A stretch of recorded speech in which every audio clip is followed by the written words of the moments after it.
Welcome to BCS English class. Today I am going to tell you something about English literature. তো আমরা জানি যে BCS পরীক্ষায় আমাদের 15 মার্কস রয়েছে ইংলিশ লিটারেচারে এবং সেই বিষয়টি আমরা আসলে কিভাবে প্রিপারেশন নিব, কিভাবে প্রস্তুতি নিলে আমাদের ভালো হয় সেই বিষয়গুলো নিয়ে আজকে আপনাদেরকে আমি কিছু কথা বলবো।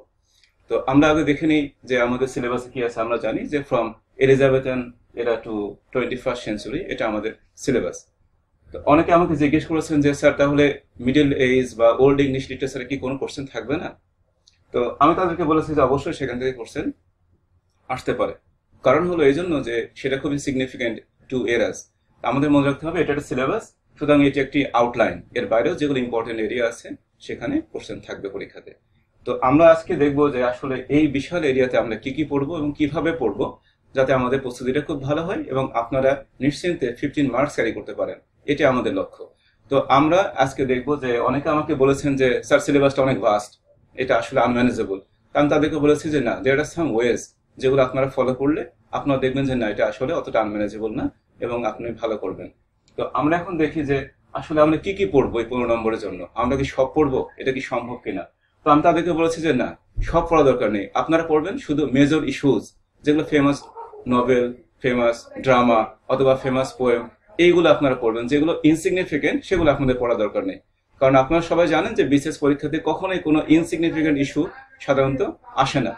আর একটা বিষয় হলো এই যে আপনারা যখন পড়বেন তাদের টাইপটা অবশ্যই লক্ষ্য করবেন, যেমন এটা কি ট্র্যাজেডি কিনা, কমেডি কিনা, এটা লিরিক কিনা, এটা স্যাটারিক্যাল কোনো কম্পোজিশন কিনা।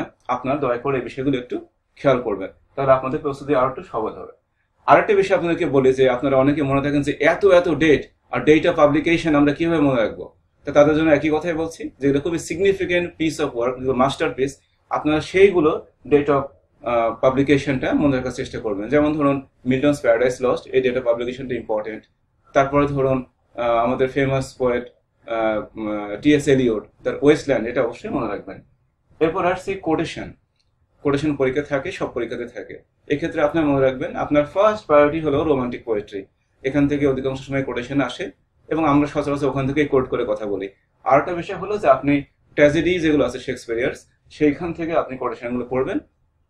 আশা করি সেখান থেকে আপনি কভার করতে পারবেন।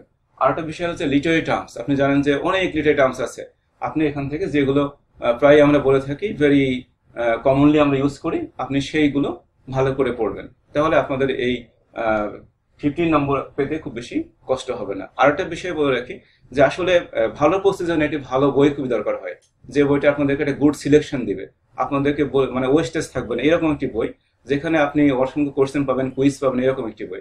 তো সেই জন্য আপনারা এই বইটি ফলো করতে পারেন, সিলেক্টিভ ইংলিশ। এটা একটি ভালো বই, পাবলিশার সেন্টার ফর এডুকেশন। আপনারা বইটা সংগ্রহ করতে পারেন। এখানে অনেকগুলো বিষয় আছে। আপনি প্রথমে বলে রাখি যে এই বইটি আমাদের কাছে মনে হয়েছে যে অন্যান্য বই থেকে একেবারেই ভিন্ন, কারণ নতুন যে সিলেবাস হবে বিসিএস এর, সেই সিলেবাস অনুযায়ী লেখা একটি ভালো বই। আর এই বইটাতে আপনারা দেখবেন যে স্ট্যান্ডার্ড একটা সিলেকশন আছে। এই বইটি এখন খুবই পপুলার। আর একটি হলো যে এখানে আপনি 200+ মাল্টিপল কোশ্চেন পাচ্ছেন, এই শুধুমাত্র লিটারেচার অংশে, অন্যান্য অংশে বাদ রেখে। তো আপনারা যদি এই বইটা ফলো করেন এবং আমি যে কথাগুলো বললাম আপনারা নির্ভয়ে আমার কথাগুলো যদি মনে রাখেন, আশা করি আপনারা ভালো করবেন। In my next session, I am going to tell you something about what you really have to study for the test, and that's all. Thank you for this day. Thank you all.